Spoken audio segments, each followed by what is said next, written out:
Hello everyone, it's Kari, and today I am going to be using this Hello Sweater Weather stamp set along with these tag dies to make a card. Now this stamp set is the fall sampler, and I think I've used just about every stamp, almost every stamp in this set.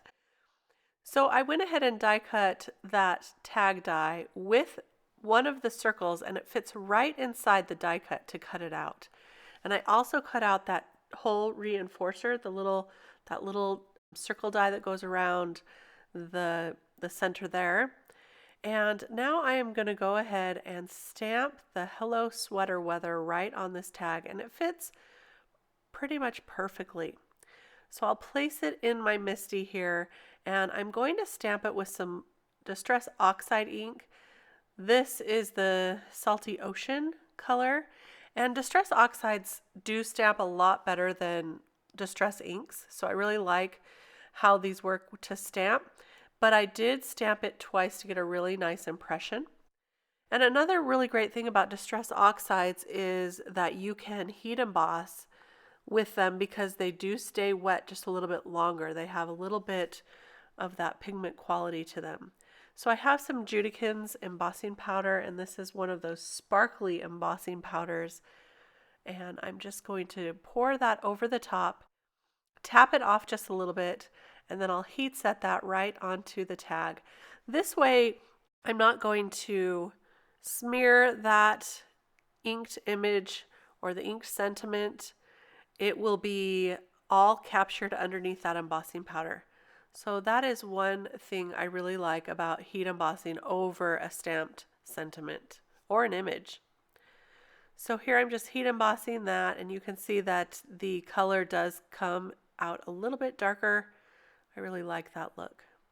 After I've finished heat embossing this, I'm going to place that tag reinforcer right on there with some liquid adhesive, and it's just that simple. This liquid adhesive is great because you can get just a small amount out at a time. There is our tag.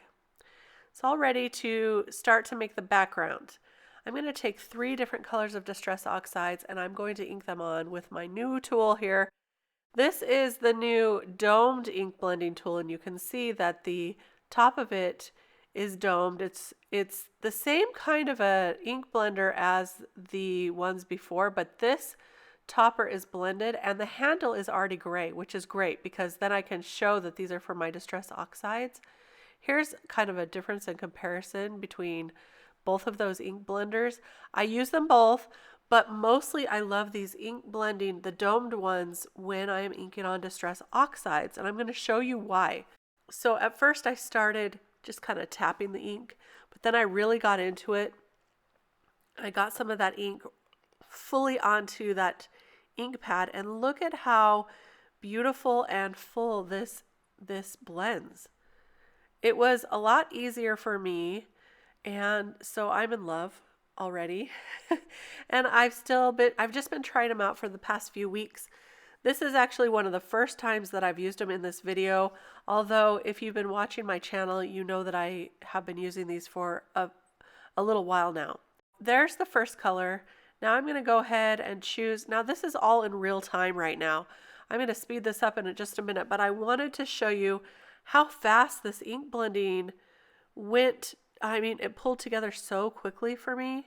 So I'm tapping at first, but then you'll see I go in and I actually get some good amount of ink on there, just kind of rub that on, and look how well that inks onto the panel.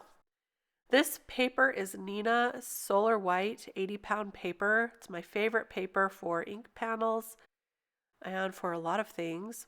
I use this on quite a few of my cards, probably the majority of my cards actually. So now I'll go in with the last color, and I'm using the same ink pad. I decided I'm going to get enough of these just to cover each color family, so for all the blues, but look at that. Look how dark that comes on right at first. So I have one ink pad for the blues, for example, and so I'm just going back and forth. And I do ink back over this again, all the colors, just to get a really great blend. So between each color, I kind of dabbed off the ink on a scratch piece of paper. So here we go back in with the other colors, and it's just that quick to make an inked background. So that was real time. Pretty quick. Anyway, if you can't tell, I'm in love.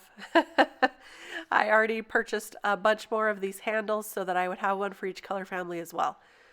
Back in with the peacock feathers, and that's our last one there. As I show you this inked panel, you're going to see how inky my fingers got. Look at that. Oh, I really don't like getting my fingers inky. So I got smart on this one. I'm taking some Post-it tape and holding the paper down so my fingers don't get into the ink. So I did a second one just so that I could try putting some of that glitter embossing powder on there, the same embossing powder we used on the sentiment. And even though it is a beautiful background, I ended up not using this for my card. But I just wanted to show you the options and how pretty that does look for a background. It's kind of fun. I used the heat tool also on our other panel to dry that oxide ink because I'm going to take this cable knit 6x6 embossing folder now from Sunny Studios, and I'm going to emboss both of these just to see which one I like better. Now this one, it ended up crinkling just a little bit. Some of the paper did rip a little. So if you have that problem, just mist your paper a little with water and you shouldn't have that problem with the embossing folders. Be sure to wipe off your embossing folder because this ink a little bit did get on there. So now I'm going to take some yarn and thread it through that tag, and I will die cut some of these snowflakes from Fawn with some glitter paper. I'm going to use some silver glitter paper. You'll see that in just a minute. And now I'm going to take these Gansai Tambi watercolors in the white, and I also spritzed the shiny white next to it, but I ended up only just using the white for snow. So I'll take that to my acrylic block, and then I will use a small paintbrush to kind of flick that on. Now this does get messy. You'll see I got a little bit of paint all over my paint. So I suggest that you might move things around on your surface if you want to do this. So I lost the rest of my footage, but I went ahead and adhered those snowflakes, the tag with some 3M foam tape, and here's another card that I did using the same stamp set with my Hero Arts sweater die. So cute with that plaid background. If you are interested, I've listed all the products below in the description. I also have more information on my blog with more pictures. I want to thank you so much for stopping by today. If you enjoyed this video, please give me a thumbs up, and I'd love it if you'd subscribe to my channel. It would be great to see you again. I'll be back real soon with some more inspiration. Bye-bye.